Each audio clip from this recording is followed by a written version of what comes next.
started. Let me share.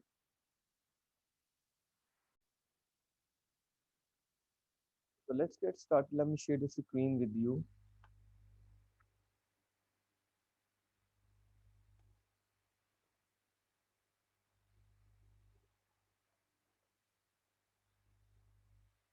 All right. So memo writing.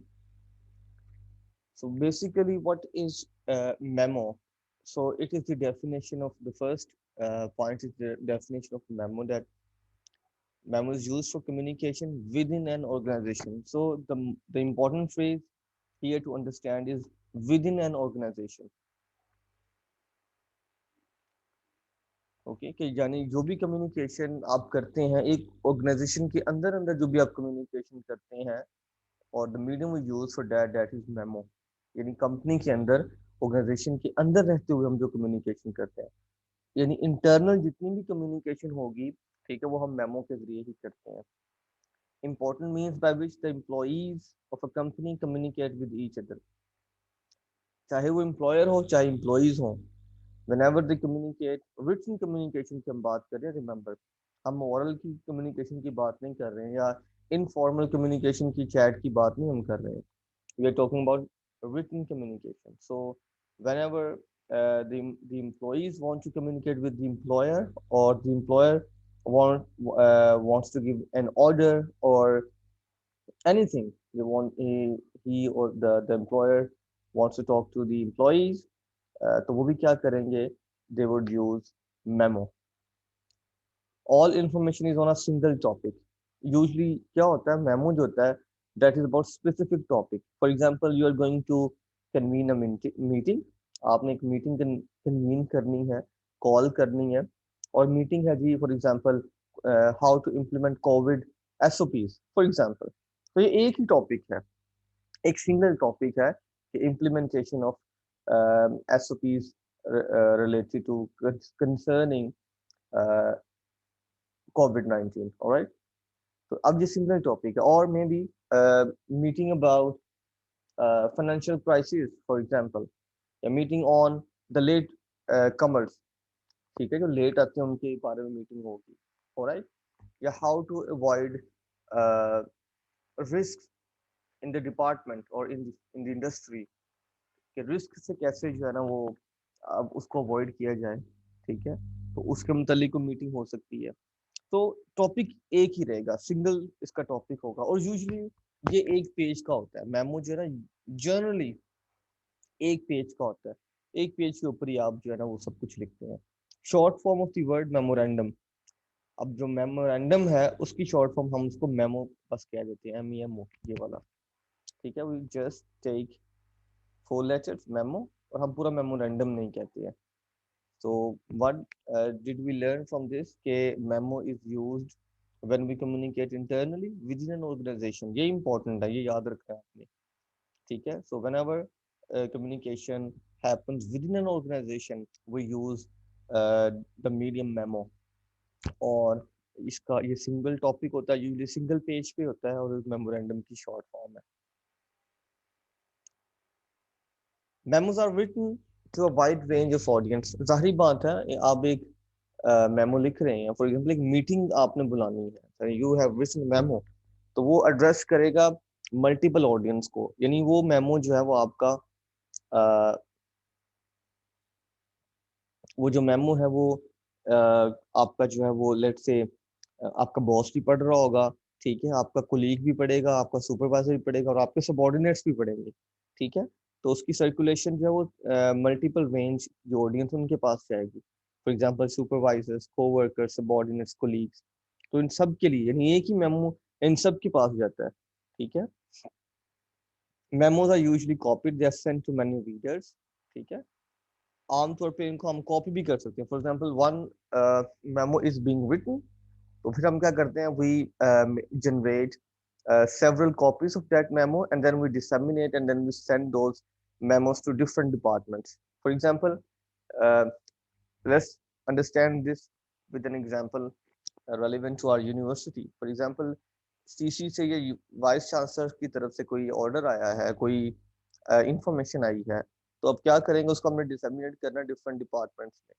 तो वो जो सीसी ऑफिस वो क्या करेगा, the CC office would generate let's say 10 copies or 15 copies, and that department would send those copies to different department. For example, वो chemical को भेज देगा एक कॉपी, एक कॉपी जो है वो कंप्यूटर साइंस डिपार्टमेंट को भेज देगा, एक कॉपी जो है वो बेसिक साइंस डिपार्टमेंट में चली जाएगी, एक बायोमेडिकल में चली जाएगी, और एक इलेक्ट्रिकल में, एक मैकेनिकल में, एक जो है वो पीडी ऑफिस में चली जाएगी। ठीक है, तो चीज वो मेमो एक ही था, ठीक है, लेकिन उसकी डिफरेंट सेवरल कॉपीज को जनरेट किया गया, ठीक है, उसको डिफरेंट डिपार्टमेंट में सेंड कर दिया गया। तो ये वो बात कहना चाह रहा है।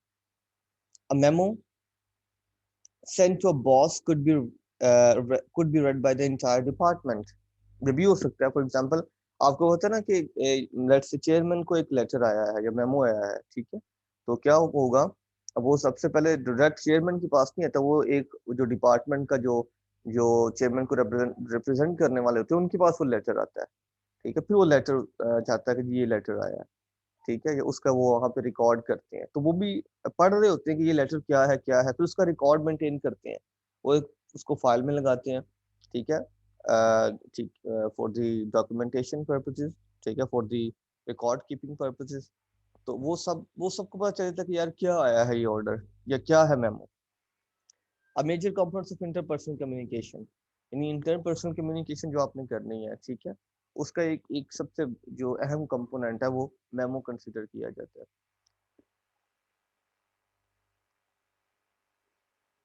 Alright, so here a memo is given.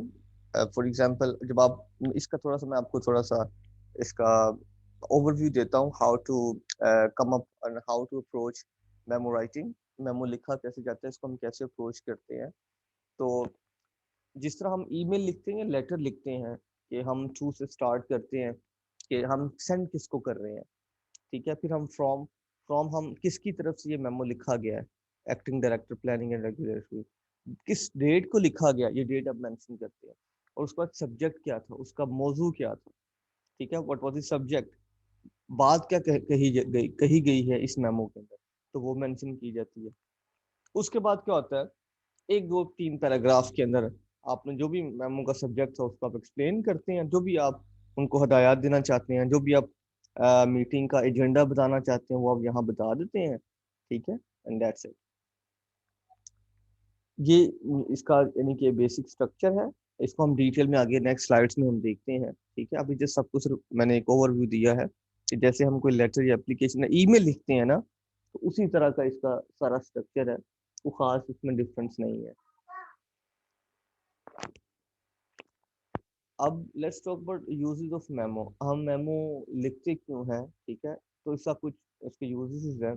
To give information to someone, अगर आप कोई इंफॉर्मेशन किसी को देना चाह रहे हैं तो आप तब जो है ना वो मेमो लिखते हैं। For example information regarding let's say meeting, तो मीटिंग कन्वीन करनी है तो उसकी इंफॉर्मेशन हो सकती है, कोई विजिट होने वाला उसकी इंफॉर्मेशन हो सकती है, आपने किसी डिपार्टमेंट से या आपने किसी अपने सबॉर्डिनेट से कोई इंफॉर्मेशन रिक्वायर की है कि जी आप हमें मंथली सेल बताएं कि इस मंथ की क्या थी, या हमें जो है वो लेट से ये कोई मशीन जो है वो ख़राब हो गई है, ठीक है, उसका कोई इशू आ गया, तो अब उसको कैसे सही किया जाए या उसका क्या इशू आया जी, एक डिटेल जो है वो लिख के बताएं। तो इशू एन इंस्ट्रक्शन, कोई इंस्ट्रक्शन देनी है, for example how to work in an industry और इन ऑन अ मशीन, किसी मशीन के ऊपर काम कैसे किया जाए। आप ऑपरेटिंग लेट से कोई ऑपरेट करना चाह रहे हैं कोई मशीन को, तो उसके सर्टेन इंस्ट्रक्शंस होती हैं कि आपने जो ये मशीन चलानी है तो आपके प्रॉपर जो है वो आपने ग्लव्स पहने हो, ठीक है, आपने नॉइस कैंसलेशन कोई डिवाइस पहनी हो, ठीक है, आपने जो है वो हेलमेट पहनना हो, ठीक है, ये सारी चीज़ें, तो वो इंस्ट्रक्शन है, तो वो भी आप कर सकते हैं। तो रिक्वेस्ट फॉर हेल्प, किसी से हेल्प की रिक्वेस्ट कर सकते हैं। टू गिव सजेशंस, को अपनी कोई मालूमात, फॉर एग्जांपल कोई आपका जो फॉर एग्जांपल आप इंडस्ट्री में काम कर रहे हैं और आपका बॉस चाहे कुछ उसमें आपका लेट्स से डिपार्टमेंट चेंज करना चाह रहा है या उसको न्यू हायरिंग करना चाह रहा है या कोई प्रॉब्लम है तो उसको सोल्यूशन जानना चाह रहा है, तो वो क्या करेगा, वो आपसे ओपिनियन मांगेगा कि भाई ये प्रॉब्लम है, तो what do you think what could be the different solution, ठीक है, तो वो आपसे कहेगा कि भाई आप बताएं कि क्या सोल्यूशन हो सकता है इस प्रॉब्लम का। तो अपनी सजेशंस, अपनी आराज जो है, अपनी ओपिनियंस वो भी दे सकते हैं मेमो के थ्रू। तो ये उसके कुछ some of the uses we just talked about. अच्छा, अगर हमने कोई, हम मेमो का, we use memo for documentation purposes, हमने कोई डॉक्यूमेंट करना है, फॉर एग्जांपल हमने उसको इन राइटिंग लेके आना, इन ब्लैक एंड वाइट कुछ लिखना है, ठीक है, कुछ रिकॉर्ड में लेके आना है, तो तब भी हम मेमो लिखते हैं। फॉर एग्जांपल रिकॉर्ड में हम एक्सपेंसेस लेके आ सकते हैं, ठीक है। फॉर एग्जांपल आपका बॉस आपसे कहता है कि भी एक मेमो लिखें जिसमें आप हमें ईयरली जो है वो हमारे एक्सपेंसेस बताएं कि हम इस डिपार्टमेंट में काम करते हैं या इंडस्ट्री में काम करते हैं, या आपके डिपार्टमेंट के जो सालाना खर्चे हैं, एक्सपेंसेस, वो मुझे बताएं। तो आप क्या करेंगे, आप पूरी एक रिसर्च करने के बाद वो एक मेमो लिखेंगे अपने बॉस को कि भाई ये एक्सपेंसेस हैं। लेट्स से हमारे डिपार्टमेंट के जो है $1 million जो है ना वो एक्सपेंसेस हैं, फॉर एग्जाम्पल। तो अब ये क्या होगा, ये एक डॉक्यूमेंटेशन होगी, एक डॉक्यूमेंट की फॉर्म के अंदर आ गया, कि रिकॉर्ड की फॉर्म के अंदर आ गया कि भाई इस डिपार्टमेंट के इस साल के जो सालाना खर्चे थे, जो एक्सपेंसेस थे, वो इतने $1 million थे, ठीक है। इंसिडेंट कोई हो गया, फॉर एग्जांपल कोई जो है ना, फॉर एग्जांपल कोई काम कर रहे थे, कोई शख्स काम कर रहा था जो है ना कोई मशीन के ऊपर या what ever he was doing, तो वहां पे कोई प्रॉब्लम हो गई या कुछ उसको करंट लग गया जी, या कोई वो गिर गया, बेहोश हो गया, या उसको कुछ भी हो गया, कुछ चीज ऊपर से गिरी, उसको लग गई है। इस तरह के इंसिडेंट जो है ना वो इंडस्ट्रीज में होते रहते हैं। तो अब क्या हुआ, किसी ने, अब उसकी एक इंक्वायरी कमेटी बन जाती है कि भाई आप जो है ना वो एक इंक्वायरी कमेटी बनाए और उस फिर रिपोर्ट दें उस इंसिडेंट की, कि व्हाट वाज व्हाट हैपेंड, ठीक है, and why did that happen, और व्हाट वाज द रूट को, इसका जो रूट कॉज था वो क्या था, कॉज क्या था उसका, ठीक है, और how can we avoid such incidents in future. तो ये इस तरह करके अब फिर क्या करता है, जो कमेटी का चेयरमैन जो हेड होता है, तो एक रिपोर्ट बनाता है, ठीक है। तो वो इंसिडेंट पूरा वो भी डॉक्यूमेंटेशन होगी, तो पूरी जब रिपोर्ट आएगी तो पता चल जाएगा कि इसके क्या कॉजेस थे, क्या हुआ था, क्या डैमेज डन हुआ है, वजह क्या थी, उसको हम फ्यूचर में अवॉइड कैसे करते थे। कोई एक्सीडेंट हो गया, प्रॉब्लम्स इनकाउंटर्ड, फॉर एग्जांपल आप एक मेमो लिखते हैं अपने बॉस को और आप कहते हैं कि भाई हम ये जब काम करते हैं तो ये प्रॉब्लम में इनकाउंटर कर रहे हैं, ये इश्यूज हमें आ रहे हैं, और we are unable to do our work smoothly, ठीक है। तो हमसे काम ठीक तरीके से नहीं हो रहा, ये इश्यूज आ रहे हैं, तो उसकी भी डॉक्यूमेंटेशन होगी। प्रोजेक्टेड कॉस्ट, फॉर एग्जांपल आप जब कोई काम करना, एक प्रोजेक्ट आप काम करना चाह रहे हैं, आपके पास एक प्रपोजल है, ठीक है, तो वो आपका बॉस कहता है यार एक फिजिबिलिटी रिपोर्ट बना के दो मुझे, ठीक है, I agree with your proposal, your idea, so let's work on it. So अब आप इस तरह करें कि इसका एक मुझे प्रोजेक्टेड कॉस्ट बताएं कि इस प्रोजेक्ट को कंप्लीट करने में how much money you would take, और how much expenses we need to complete और फिनिश दिस प्रोजेक्ट। तो फिर आप क्या करते हैं, आप एक पूरा उसका प्रोजेक्टेड कॉस्ट, उसका एक फिजिबिलिटी रिपोर्ट बना के देते हैं। तो वो भी क्या डॉक्यूमेंटेशन की फॉर्म में आ जाती है। Study findings, you are working in a lab and you are doing some experiment, all right, or at the end of the experiment you made the observation, on the base of your observation you make some conclusions, or findings and conclusions, and then you draw your results। आप बताते हैं कि भाई ये result, ये outcome हमारी आई है, इस स्टडीज के साथ एक्सपेरिमेंट से हमने ये नतीजा अखज किया है, ठीक है। तो वो भी डॉक्यूमेंटेशन की फॉर्म में आ जाएगी। हायरिंग एंड फायरिंग, किसी को हायर करना है, किसी को फायर करना है, किसी को नौकरी पे लगना है, किसी को निकालना है, तो वो भी सारी डॉक्यूमेंटेशन की होती है। फॉर एग्जांपल किसी की जॉब हो जाती है, फॉर एग्जांपल उसको एक जो है ना जॉब ऑफर लेटर उसके जो है ना वो उसको मिलता है, वो रिटर्न फॉर्म के अंदर होता है, तो वो भी एक मेमो की फॉर्म के अंदर। कॉन्फर्मेशन है, फॉर एग्जांपल कोई मीटिंग कन्वीन करनी है, उसका कोई एजेंडा है, कोई डेट है, टाइम है, लोकेशन है, ठीक है, तो उसकी कॉन्फर्मेशन के लिए भी हम मेमो लिखते हैं, ठीक है। फॉर एग्जांपल आप एक मीटिंग है, let's say on Saturday eight 10 p.m. और एट 10 a.m. 10 बजे मीटिंग है, और लोकेशन है जी लेट्स से केमिकल डिपार्टमेंट और बेसिक साइंस डिपार्टमेंट। तो आप एक एक जो ये वो मेमो लिखते हैं और आप स्प्रेड कर देते हैं सारे डिपार्टमेंट्स के हेड्स को, ठीक है। तो अब ये क्या होगा, ये कंफर्म हो गया कि भाई हमने ये मीटिंग कॉल की है, सबको इन्फॉर्मेशन पहुंच चुकी है, इस दिन मीटिंग है। डिसीजन टू परचेज, परचेज और सेल, कुछ बेचना है आपने, तो आप बकायदा उसकी डॉक्यूमेंटेशन करते हैं। ठीक है, कंफर्मेशन लेते हैं उसकी। वो सारा मेमो रिटर्न में हो रहा था, सबका सब मेमो फॉर्म में हो रहा था। आपने कोई टॉपिक डिस्कस करना है, कंफ्यूजन कोई करना है, फीस कॉस्ट एक्सपेंडिचर जो भी है, ठीक है। फॉर एग्जांपल आपका बॉस कहता है कि यार ये प्रोजेक्ट हमने स्टार्ट किया था 2 years ago, तो अभी इसका मुझे करंट प्रोग्रेस रिपोर्ट दो कि हमने जो है ना how much work we have done, alright, और रिमेनिंग टास्क कितना है, इस पे कॉस्ट कितनी आ चुकी है अभी तक की, और हमारा जो बजट था टोटल वो कितना, उस बजट से हमारे पास कितने पैसे पड़े हुए हैं, ठीक है। तो उसकी वो जब रिपोर्ट पर आके देगा तो वो भी एक मेमो फॉर्म के अंदर होगी, या जो वो हेड रिक्वेस्ट कर रहा है आपसे, वो भी एक मेमो फॉर्म के अंदर आपसे रिक्वेस्ट करेगा। कोई प्रोसीजर है, फॉर एग्जांपल आपने अकाउंट कैसे स्टार्ट करना है, कंपनी का इंटरनेट कैसे इस्तेमाल करना, what is internet by the way, who would like to tell me what is internet? Raise your hand, and then I would allow you to unmute yourself, then you can respond to my question. Internet क्या होता है, कौन बताएगा अभी?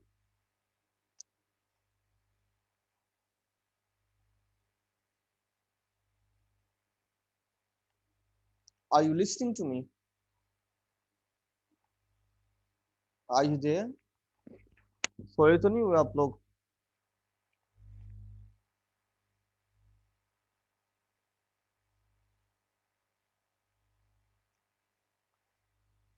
जी, क्या होता है internet?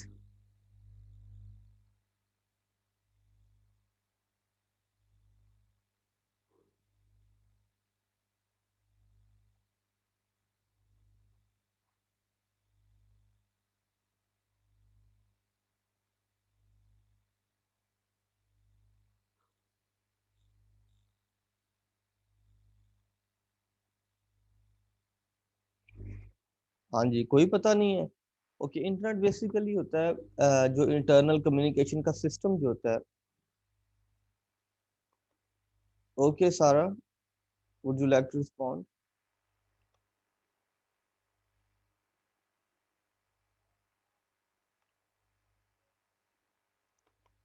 Yes Sara, unmute yourself. Okay sir, ये कोई भी प्राइवेट नेटवर्क होता है जिससे कोई भी कंपनी यूज करती है अपना डाटा, यानी कि कोई भी प्राइवेट मैसेजेस के लिए। जैसे जायज़ है कंपनी, तो हम उसको रिस्पॉन्ड नहीं कर सकते, लेकिन हमारे अंदर, हमारे मोबाइल में वो सेव होता है उस कंपनी के नेम से। ऑलराइट, ओके, सो जो कंपनी का जो इंटरनल सिस्टम होता है उसको हम कहते हैं जी इंटरनेट। यानी जैसे होता है ना, वो एक्सटेंशन लगी होती है, आपने एक डिपार्टमेंट से दूसरे डिपार्टमेंट में कॉल करनी है, तो वो एक डिफरेंट एक्सटेंशन, लेट से 230 है, 215 है, 210 है, तो वो एक डिफरेंट डिपार्टमेंट से आपका जो है ना वो कनेक्शन डेवलप हो जाता है, तो उसे वो इंटरनल उनका सिस्टम होता है कम्युनिकेशन, उसे इंटरनेट कहते हैं। तो आपने कोई मशीन ऑपरेट करनी है, उसका प्रोसीजर आपको लिखा हुआ आ जाएगा वो सारा, तो ये सारी चीजें जो है वो आप जो है वो मेमो के थ्रू ही करते हैं। मतलब कहने का मतलब ये है, इस अगर आपने किसी को रिकमेंड करना है, किसी का कोई कॉन्ट्रैक्ट रिन्यू करना है, कोई किसी को फायर करना है, तो उसकी रीजन क्या होंगी, कोई इक्विपमेंट आपने नया बाय करना है, वो क्यों करना है भाई, वो सारी चीजें जो है ना जो आप एक मेमो की फॉर्म में लिख के जो है ना अपने बॉस को बताते हैं। ऑलराइट, अच्छा, ये सारा कुछ बताने का इससे फिजिबिलिटी भी है, मैं इसकी डिटेल में नहीं जा रहा। स्टेटस रिपोर्ट बनानी है आपने, मंथली है, क्वार्टरली है, आपका बॉस आपसे कहता है कि जी आप मुझे वीकली स्टेटस रिपोर्ट दें जी, कि इस मंथ में हमने कितना जो है ना प्रोडक्ट हमने मैन्युफैक्चर की है, कितना हमारा ऑर्डर था, ठीक है, और हमने ये सारी मुझे बताएं। फिर कोई डायरेक्टिव अगर कोई आ जाता है, किसी को कोई हुक्म देना है, ठीक है, तो वो भी इन किसी की इंक्वायरी करनी है, कुछ क्वेश्चन है, कोई अपकमिंग प्रोसीजर का पूछना, तो आप मेमो फॉर्म में कर रहे होते हैं। अच्छा, मैं इसकी डिटेल में नहीं जा रहा, ये सब इसको मैं क्या लें कि नट शेल में इसको एक्सप्लेन करता हूँ कि whatever you communicate working within a system और within an organisation, so you use one medium most of the time, and that is memo।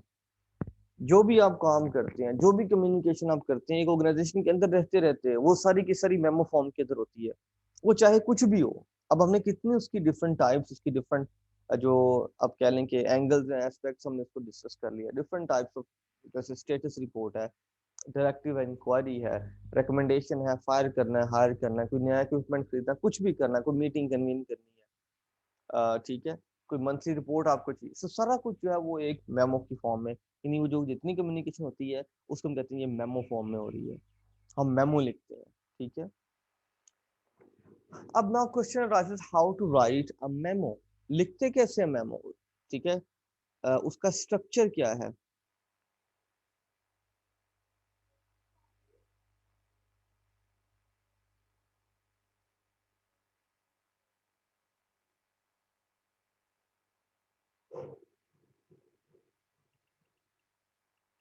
Just a second please.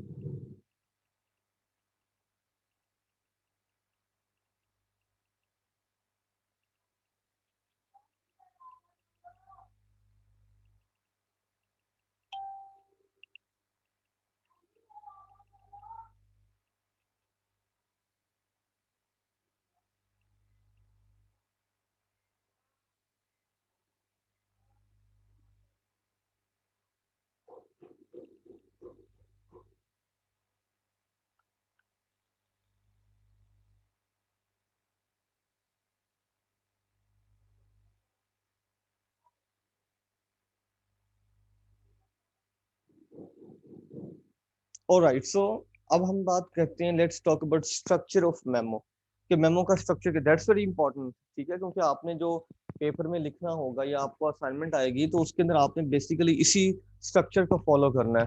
तो जो सबसे पहले चीज होती है वो हमारे पास ये मेमो आइडेंटिफिकेशन लाइन, ये हमारा पहला जो है वो पॉइंट होता है स्ट्रक्चर में। फिर हम इंट्रोड्यूस करते हैं, फिर डिस्कस करते हैं, फिर कंक्लूड करते हैं हम, ठीक है। उसके अंदर जब हम बात करते हैं तो हम ऑडियंस रिकग्निशन की बात भी करते हैं, ये हम पढ़ चुके हैं, we have already covered this topic.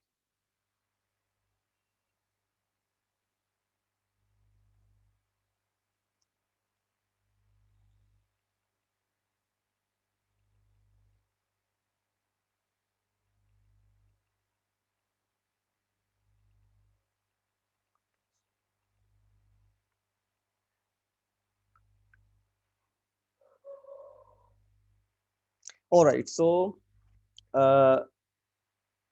ये हमने बात की थी ऑडियंस रिकग्निशन की, कि whenever you want to write something, you you should keep in mind the specific audience, कि मेरी ऑडियंस कौन है, ठीक है, who will receive this information, who is going to read my memo.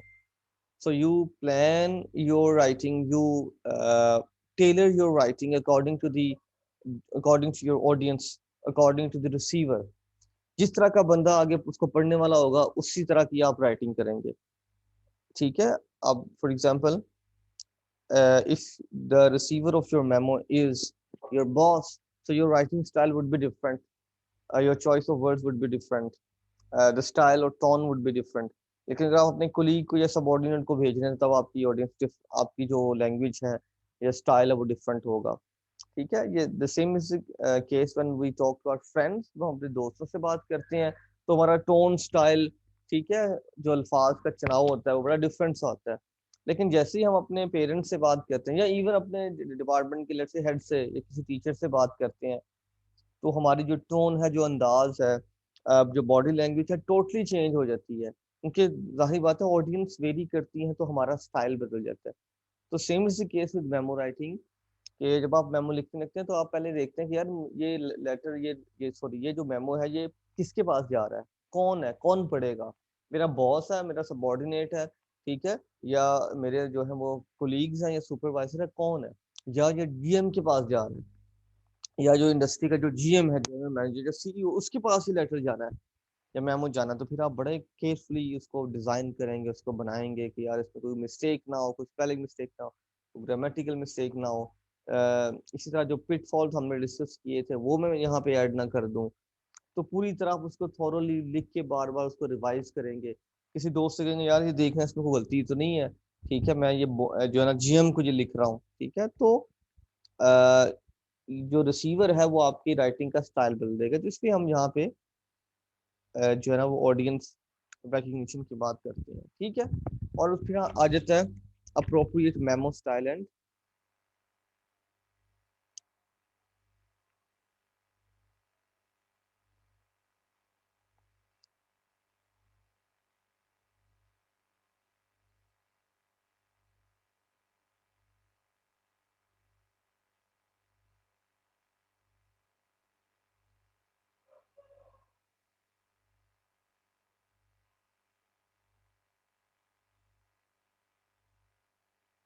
Alright, so let's get into the detail. तो अब सबसे पहले तो मेमो आइडेंटिफिकेशन लाइन और सब्जेक्ट लाइन क्या होती है, ठीक है। अच्छा सबसे पहले तो आपने वही लिखना होता है ना कि टू फ्रॉम, ठीक है। और सब्जेक्ट क्या होता है, ठीक है। ये आपने चीजें मेंशन करनी होती है। तो आइडेंटिफिकेशन लाइन के अंदर आप सबसे पहले टू लिखते हैं, अभी किसकी तरफ से ये है, सॉरी किसको ये जा रहा है, फ्रॉम किसने ये लिखा है, ठीक है। अब उसके बाद हम क्या करते हैं, the subject line summarizes the memo's content, one word subject line doesn't communicate effectively। जब आपने सब्जेक्ट लिखना होता है ना, जब सब्जेक्ट लिखना है तो वो वन वर्ड नहीं होना चाहिए। फॉर एग्जांपल आप कहते हैं जी आपने कोई मीटिंग बुलानी है और वो है लेट्स से फाइनेंशियल क्राइसिस के ऊपर, तो आप कहेंगे सब्जेक्ट अ मीटिंग। अब ये मीटिंग जो है ये आपको कुछ नहीं बता रही भई ये कि किस चीज का मुतालिक मीटिंग है, ठीक है। तो आप लिखें टू डिस्कस अ मीटिंग, ठीक है, to discuss financial crisis of the department. अब आप देखें इससे आपको समझ आ रही है कि what we are going to discuss in that meeting, ठीक है। What is the meeting all about, meeting किस चीज के मुतालिक है, अब आपको पता चला है।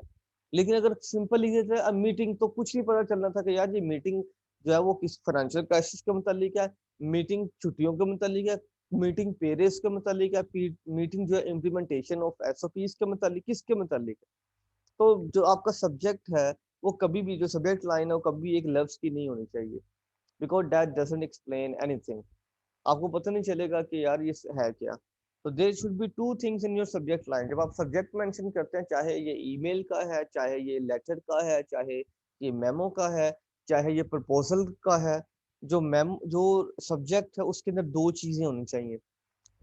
First thing is topic, the second thing is focus.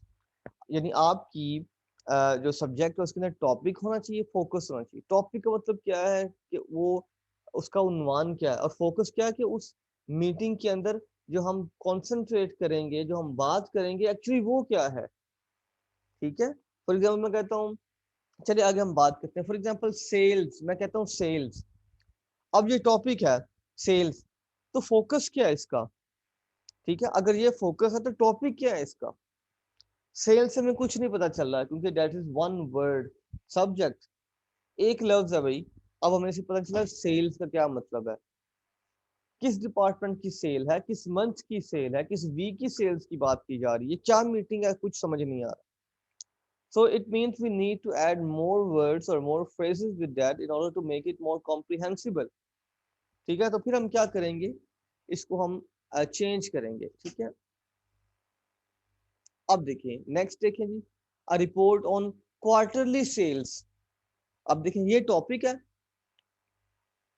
A report, कि भाई एक रिपोर्ट आपने बनानी है और मुझे किस चीज के मतलब बताना है आपने, सेल्स, किस सेल, कौन सी सेल्स, क्वार्टरली सेल्स, ठीक है। यानी 3 महीने की सेल्स जो है वो उसका मतलब आपने मुझे बताना है, ठीक है। तो अब ये देखें इससे इट मेक सेंस। अब इससे हमें पता चल रहा है कि यार एक रिपोर्ट है जिसके मतलब हमने जो है ना सेल्स की, या ईयरली सेल्स आ जाएगा, या बाय एनुअल सेल्स, ठीक है, बाय एनुअली सेल्स कि जो है ना वो साल में जो 6 माह की मुझे जो है ना वो बताएं, हाफ मंथ्स की सेल बताएं जी, 2 मंथ्स की सेल बताएं। तो ये स्पेसिफिक हो गया, फोकस इसके अंदर आ गया, कभी सेल कौन सी सेल। तो whenever you write a subject line, you need to write the topic and the focus. ये दो चीजें आपने याद रखनी है, टॉपिक एंड फोकस, कि उसके अंदर टॉपिक भी हो और उसके अंदर फोकस भी हो। कि टॉपिक क्या है, बस रिपोर्ट है, या उसके अंदर आपने प्रेजेंटेशन देनी है, या आपने जस्ट क्या करना उसका आपने जनरेट करना कोई डेटा, ठीक है। आपने बताना है क्यों क्या करना है, ये तो आपका टॉपिक होगा। और फोकस क्या है कि उस चीज के अंदर, यानी किस चीज को एग्जैक्टली चीज क्या होगी, ये आपका फोकस होगा। अच्छा अब आपने क्या कर लिया, ये आपका फर्स्ट पार्ट था कि आपने to from date subject mention कर दिया बिगिनिंग के अंदर। अब आ जाता है कि आपने इंट्रोड्यूस कैसे करवाना है, इंट्रोडक्शन। अब आपने क्या करना है, आपको इंट्रोड्यूस करवाना है। So once you have communicated your intent in the subject line, introduce your topic in the introductory sentences. So in the beginning, now you need to introduce the subject. आपने कुछ जुमलों के अंदर, लेट्स से एक paragraph के अंदर या 2-4 जुमलों के अंदर अब आपने इंट्रोड्यूस करवाना है what are you going to talk about. अब क्या करते हैं, write 2 or 3 clear introductory sentences which tells your readers two things। अब हमने क्या करना है, 2 से 3 जुमले लिखने हैं हमने, ठीक है, जिसके अंदर हमने अपने रीडर्स को क्या बताना है, what topic are you writing about, why are you writing, भाई आपका मौजू क्या है और आप इस पे बात क्यों कर रहे हैं, अभी क्योंकि क्या वजह हुई है कि आप ये जो है मेमो लिख रहे हैं। तो ये आपने दोनों चीजें इंट्रोडक्शन में बतानी होती हैं। For example, example is given for you in the third of our series of sales quota meetings this quarter, I would like to review our productivity। अब टॉपिक क्या है, कोई सॉरी कि सेल्स के मुतालिक जो हमारी डिस्कशन चल रही है ना, अब मैं क्या करना चाह रहा हूँ, रिव्यू करना चाह रहा हूँ अपनी प्रोडक्टिविटी का। अब मैंने जो प्रोडक्टिविटी थी उसका रिव्यू करना, ये मेरा क्या है, वाई आर यू राइटिंग का जवाब है। कि व्हाट आर यू राइटिंग, ये पहला जो हाफ है, पार्ट है, ठीक है, ये आपको बता रहा है व्हाट इज द टॉपिक, और जो सेकंड पार्ट है वो आपको बता रहा है कि व्हाई आर यू राइटिंग, आप क्यों लिख रहे हैं, क्योंकि आप रिव्यू करना चाह रहे हैं, आपके बॉस ने आपसे कहा है, whatever the reason is, आप यहाँ पे वो रीजन मेंशन करेंगे। तो इंट्रोडक्शन के अंदर, मेमो की इंट्रोडक्शन में आप बताएंगे भाई ये क्या बात होनी है और क्यों लिख रहा हूँ ये मेमो। ये 2 चीजें आप इंट्रोडक्शन में 2 से 3 सेंटेंसेस के अंदर आप बात कर रहे थे। उसके बाद आता है जी डिस्कशन, लेकिन we are running out of time, वक्त हमारे पास खत्म हो गया। नेक्स्ट मीटिंग में हम